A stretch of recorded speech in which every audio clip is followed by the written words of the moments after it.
The theme of this video is going to be largely the same as the others. Let's be honest. I need to unlock gear, get some clues done, do diaries, a quest or two, grind levels. It's just where I am right now, but I need to go for an increasing amount of that. I got spiked manacles at 23 medium clues. These will be my best melee boots for a long time. I do some crafting, make some glass, tan some hide from blue dragons, make some battle staffs. I got to 80 crafting, which gives me the amulet of glory, as well as a step into the Fremnik hard diaries. I go to Guardians of the Rift for more runes to make orbs with the glass I crafted to make fire battle staffs, and then run around rooftops to train agility while outing. I finally got 70 prayer for the piety prayer, and I got my first green cash stack on the account. I used this money to get gear like the crystal shield and Camelot permanent teleport. I finished up a couple of diary tasks to complete the Fremnik mediums and Mortania hard. I go to type farm. I'm not going to go as crazy as I did with the skilling bosses, but I do go for all the rewards. Some grape seeds so I can make my own wines of Zamrock, and I check out the newer herb boxes. I normally just try to do 20 fruits at a time, but I learned a new method so I can be constantly moving while saving run energy, and I get 25 fruits in a single run. I continue this until 88 farming and stop there for now. While here, the escape crystal came out, which should protect me from any unfortunate disconnects. I get my god dragonhide shield, and it's the best one. I got another dragonhide top, and it looks much better than Banda's, so I'm gonna take it. I train at the Guardians of the Rift until 77 rune crafting, so I can now make blood runes at the Zaya altar, which I use to go back to Daknoth Rix and get my 4th Warrior's Ring at 350 KC. I get my range up to 80 and enchant some diamond bolts, and I go back to the fight caves, which I actually complete this time, and I go back yet again to do some more combat achievements and unlock the Inferno. Although the Inferno isn't something I'm going to be doing, but I just want to complete things, check off any boxes I can. I'm doing the fight caves either way for Slayer tasks, so I might as well do something with the capes, that way I can gamble the rest for pets carefree. I got 69 Slayer, which is important for Monkey Madness 2, 70 Slayer, just because it unlocks kiosks, and they start dropping things I can use. I start training thieving, I start with Zaya artifact stealing until 65, then I go for blackjack, and then realize quarter way through the level, I don't like blackjacking, but pyramid plunder is nearby, so I'll do that. And while I'm on my 3rd run, not even certain of how I should do this best, I get the scepter, which is very handy for making my way back here, but I'll still need more of these. I go to 70 thieving, and I will use a boost from Summer Squirks for the already hard diary. While doing all my slaying and clue scroll hunting, I get 1850 total level. I also went and completed a Kingdom Divided. There are some boss fights in here, but nothing tricky. Although I feel like I could get hit pretty hard if I were to disconnect. Lucky for me, my escape crystal goes off because I was just too chill.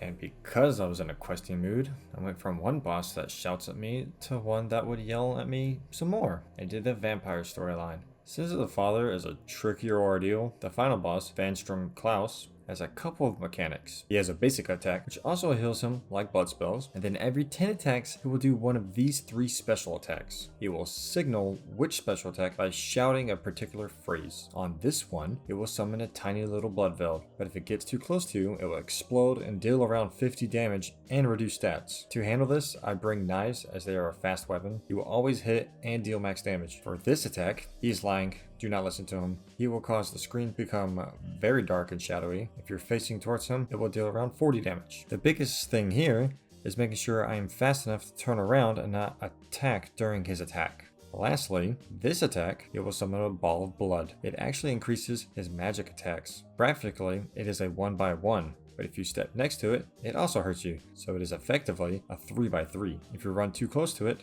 it can harm you for almost 50 damage, but if you drag him into the ball, it damages him instead. I reset this fight a couple times. Dying here can be really easy. After you drop him down to 0 health, he heals 200 and starts a whole lightning storm every 2 seconds, and every strike can do 40s, but these are projected by shadows. On my first attempt, I randomly turned and faced a weird direction. I still don't know why that happened, and then I stared into the void, and it stared back.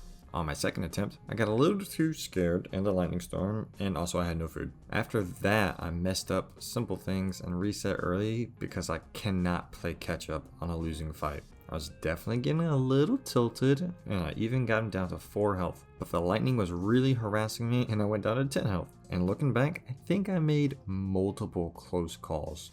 On about my 8th try or so, RNG was finally on my side. Although I hit multiple zeros in a row, I just got some big hits off and was able to get the kill and still have plenty of food and prayer left. Nerves were there, and it makes me nervous even knowing I make it through. But at this level, I must be sitting on some fine accuracy / damage line. The quest gives me access to the vampire capital city, Darkmire, and everything in it, and an experience tome. I dump 90,000 experience into Herblore, as it is normally the hardest for Iron Man to train, and I still need a much higher level. I go do the Curse of the Empty Lord, and lucky me, I get to speak to a ghost at the end of the lava maze. He tells me a whole story, and not one I'm really willing to listen to, because this is not the time or place. The Path of Glow Free comes out, and I get a Slayer task for the warped creatures, and I get a Scepter on the first task. This would be much better than Ivan's and cheaper to maintain in places I wouldn't use blood spells. I create Arc Light and kill my first Scotizo so I can finally complete the medium combat achievements.